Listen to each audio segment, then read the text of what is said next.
Hi, this is Mr. Y. It's been a while since I've done one of these. Let's see how this goes. This game was between Nicholas and the Clumsy Element, played on chesskid.com Christmas Day, as it turns out. Nicholas had the white pieces, and he started off with e4. The Clumsy Element replied with the French defense, which is e6. Nicholas played knight f3, which is not really standard here in the French. Usually you want to take control of the center. Now black has to defend it somehow, and you can probably do something like that, or maybe take the exchange pawns. In any case, that's not what white did.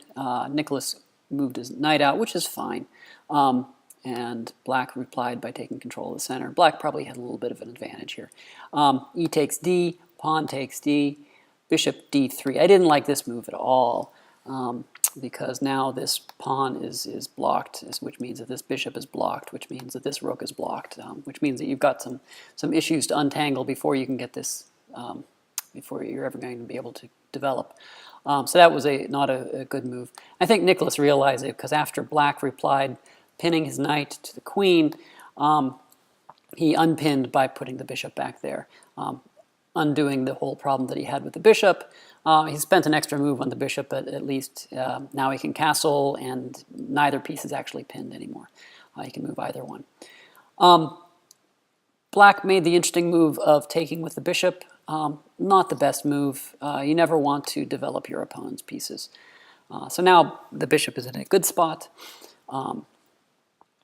And white is about to castle, which is always good. Black played queen e7, stopping the castling for a moment. Nicholas replied by putting the bishop in front of the king, which is kind of a pin. It's okay. This is probably just as good, maybe a little better, creating this tension between the queens. But Nicholas wanted to keep his queens on the board, so he brought the bishop back in front of the king. Knight c6 was played by black, and then now Nicholas castled, getting out of the pin, freeing up this bishop.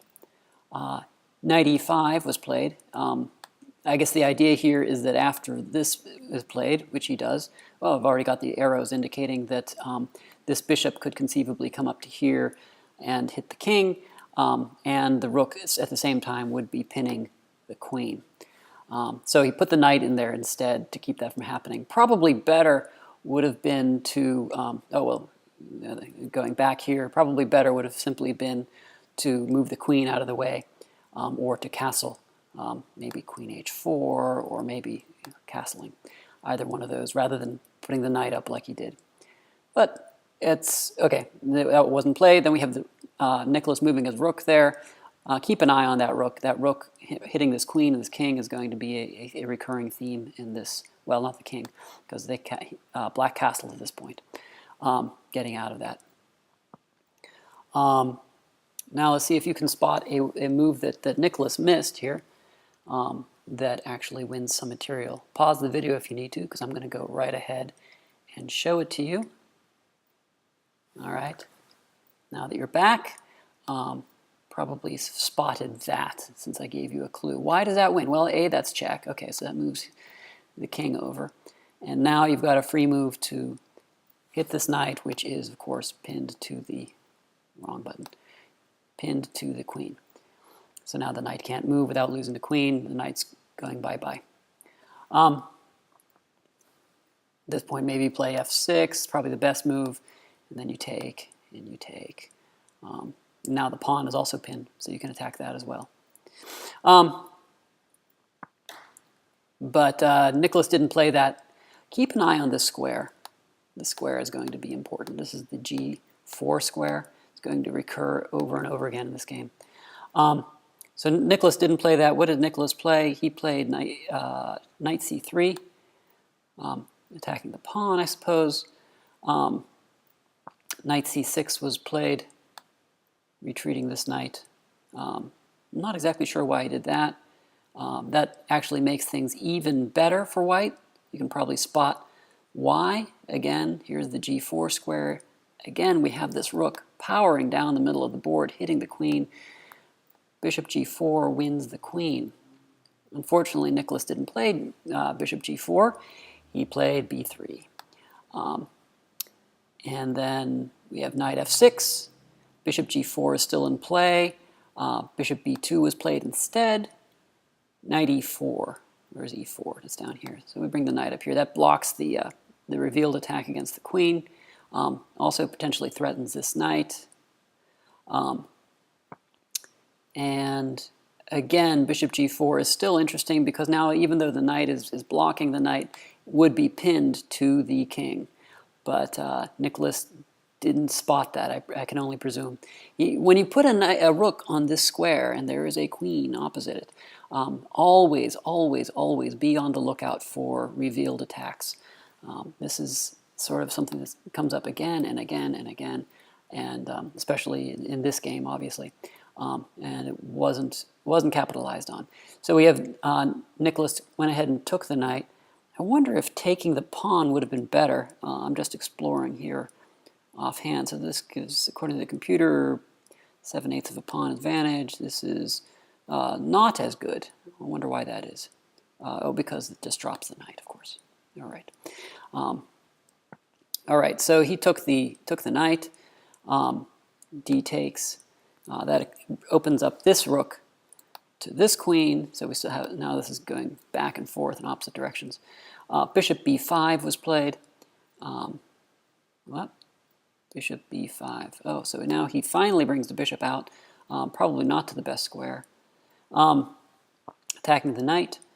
And we have queen c5, which is good. Finally, he gets the queen off this line with the rook and attacks the bishop.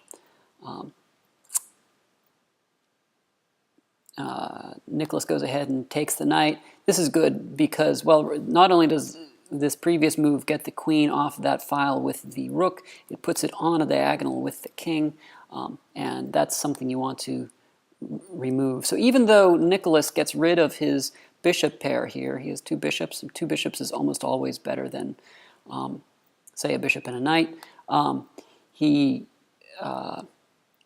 gets the queen off of that diagonal, so he's doing okay in this exchange. Ordinarily, I would not recommend exchanging a bishop for a knight. So then we have d3, and e takes d3. You don't want to take with the rook because that just loses the rook, right? So black takes with that. And then again, you don't want to take with the queen because that just loses the queen, so he takes with the pawn. Bishop b4.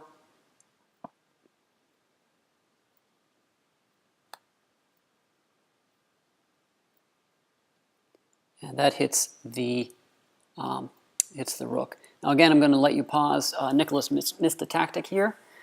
See if you can spot it. Pause the video. All right. So Nicholas played this move, which attacks the bishop.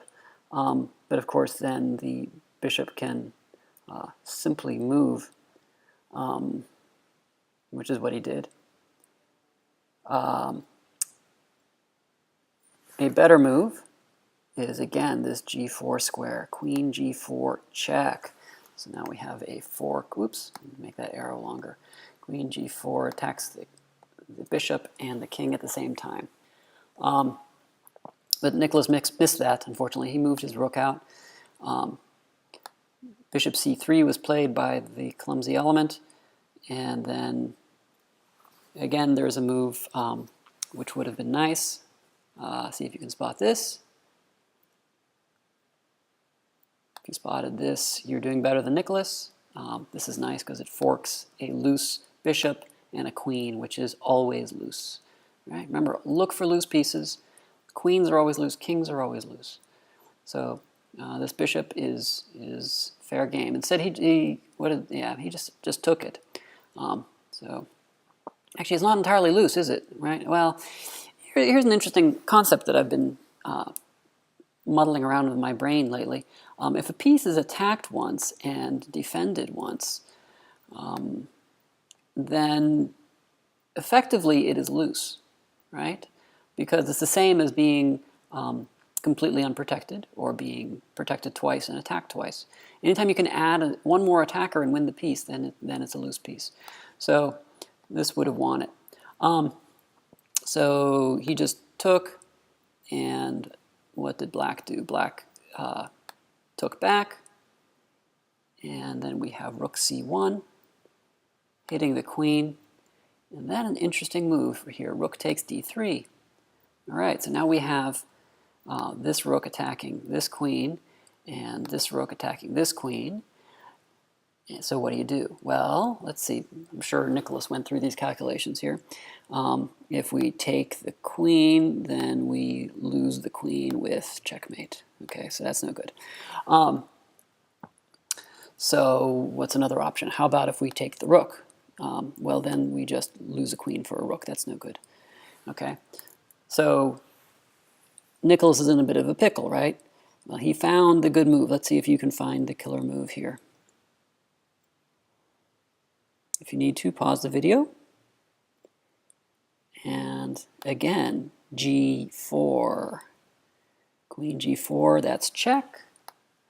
Of course, the rook is still attacking the queen, so that queen is going down.